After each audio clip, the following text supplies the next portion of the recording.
Apa itu kerangka tulisan? Kerangka tulisan adalah suatu rencana kerja yang memuat garis besar suatu tulisan yang akan digarap. Apa saja yang menjadi bagian dari kerangka tulisan? Yang pertama ada bagian pendahuluan, yang dimana di bagian pendahuluan ini terdapat latar belakang, alasan, pembatasan topik, kerangka metode, kerangka teori, dan sistematik penulisan.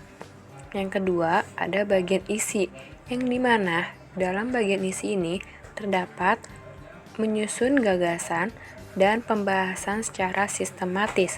Dan ketiga, ada bagian penutup, yang dimana isinya mengenai kesimpulan, bentuk-bentuk dalil, dan juga sari dan tujuan.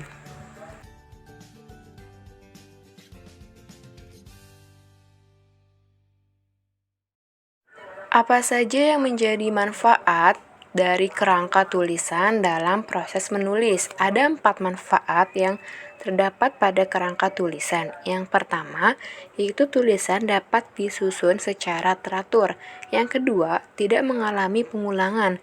Yang ketiga, data, kasus, atau rujukan dengan mudah dapat dicari. Yang keempat, berfungsi sebagai miniatur atau prototip.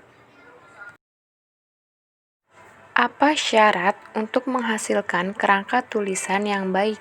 Yang pertama, tesis harus jelas. Yang kedua, tiap unit dalam kerangka hanya mengandung satu gagasan yang akan diuraikan secara tuntas. Yang ketiga, pokok-pokok disusun secara logis. Yang keempat, setiap unit, baik unit pertama maupun subunit, menggunakan pasangan simbol yang konsisten.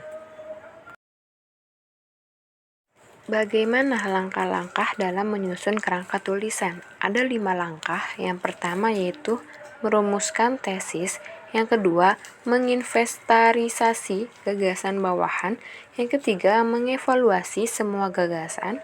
Yang keempat, mengulangi langkah kedua dan ketiga dan menyesuaikan kembali tesis. Dan yang terakhir yaitu menentukan pola susunan. Apa saja yang menjadi jenis dari kerangka? Jenis kerangka dibagi menjadi 2, yang pertama berdasarkan perincian dan yang kedua berdasarkan perumusan. Dari berdasarkan perincian terdapat kerangka sementara atau informal dan kerangka mantap atau kerangka formal. Dan yang dalam berdasarkan perumusan terdapat kerangka kalimat dan kerangka topik.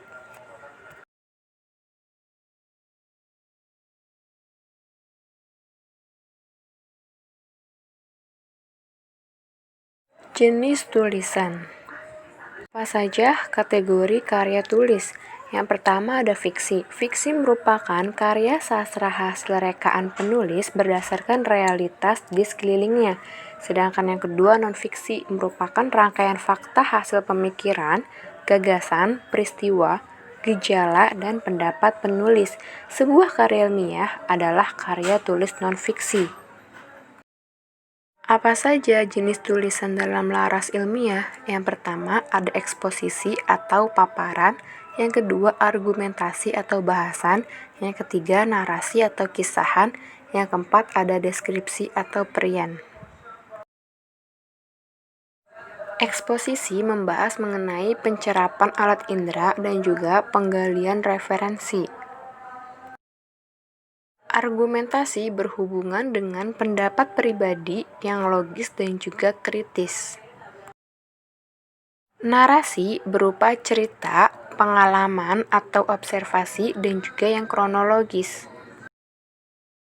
Deskripsi atau perian merupakan hasil observasi dengan menggunakan pengindera penulis, gambaran bentuk objek pengamatan berupa rupa, sifat, rasa, dan corak, dan gambaran perasaan seperti bahagia, takut, sepi, dan gembira dengan tujuan membantu pembaca membayangkan seseorang merasakan suatu suasana atau memahami suatu sensasi atau emosi.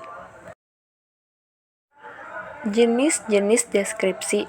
Yang pertama, deskripsi ekspositoris, yaitu menurut sistem atau urutan logis. Yang kedua, deskripsi impresionistis, yaitu menggambarkan impresi penulis. Hal-hal yang harus diperhatikan yang pertama, fokus penggambaran harus tercantum dalam kalimat topik paragraf. Yang kedua, suasana peristiwa dapat dirasakan melalui pilihan kata yang baik. Yang ketiga, pengembangan paragraf dilakukan secara pertama efektif, kedua masuk akal dan logis, ketiga dipikirkan dan dirancang dengan cermat dan teliti. Deskripsi seseorang seperti penampilan, moral, etika, perilaku, sifat, suara, dan cara berbicara dan sikap. Sedangkan deskripsi waktu yaitu keterangan waktu yang tepat, pengurutan yang kronologis dan logis, unsur peran orang dan tempat.